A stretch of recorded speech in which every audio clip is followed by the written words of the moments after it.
Nous allons passer maintenant au discours des jouteurs lycées, s'il vous plaît.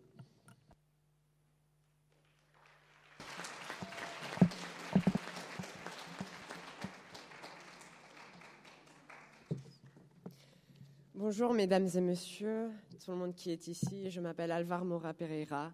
Je suis un élève de seconde de l'Lycéum Kennedy de New York et dans cette compétition, je représente l'Amérique du Nord. Je vais un peu me présenter. Je suis Alvar, je viens du Mexique. J'ai des origines espagnoles et argentines. Je parle 3 langues, l'espagnol, l'anglais, le français, qui me permet de me communiquer avec plusieurs personnes de différents pays. Qui est un luxe et un privilège de pouvoir le faire. Comment est-ce que je suis rentrée en ambassadeur en herbe? C'est une histoire assez marrante. Au début, je ne voulais pas. C'est mon professeur d'histoire qui m'a forcée à le faire.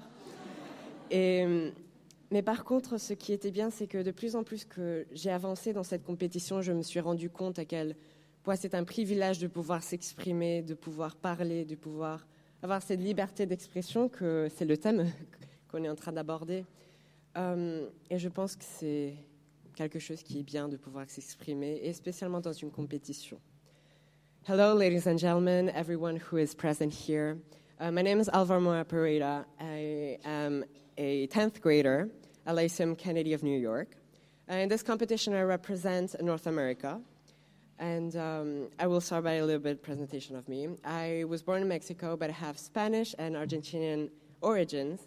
I speak 3 languages, Spanish, English, and French, which enables me to talk with more people and to communicate with other countries and other people from different cultures, which is a huge privilege to be able to communicate and to have this freedom of speech and to be able to talk with people. The story of how I got into this is actually pretty funny. At the beginning, I didn't want to do this. I was forced by my history teacher to be in this competition. However, when I progressed in this competition, I realized the privilege of being able to express, to talk, and to have this liberty of expression, which is the thematic that we are boarding. Maintenant, je vais commencer mon discours. La thématique aujourd'hui qu'on va aborder, c'est être libre de s'exprimer, c'est avoir le droit de tout dire.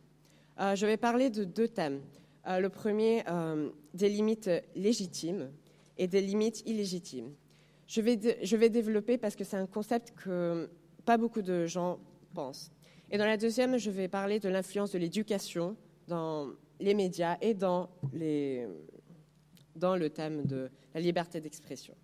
Bon, je vais tout d'abord commencer par les limites illégitimes.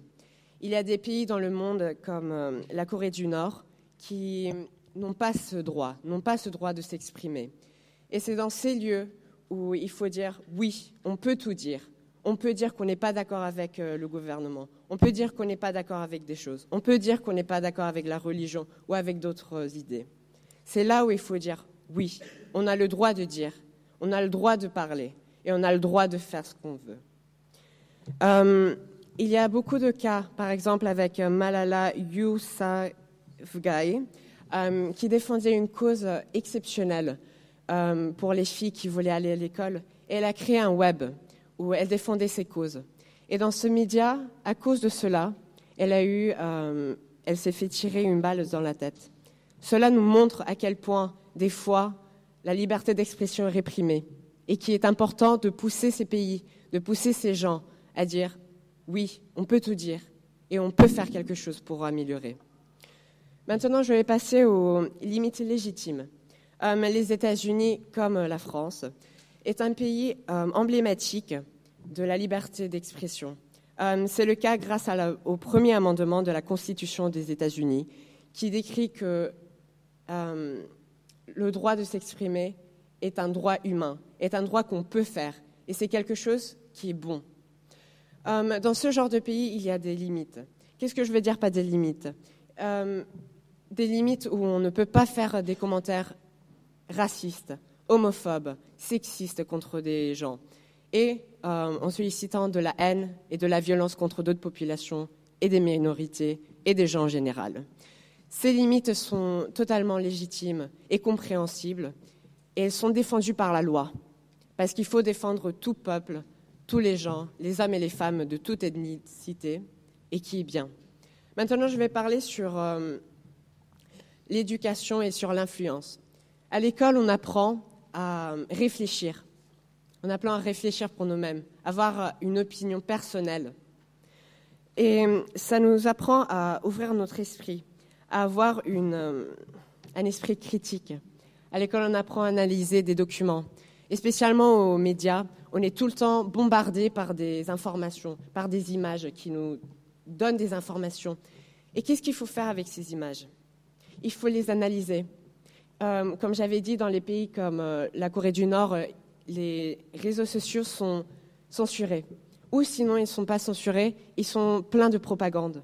Il faut savoir décrypter, il faut savoir qu'est-ce qu'ils disent, c'est quoi le message qu'ils mettent.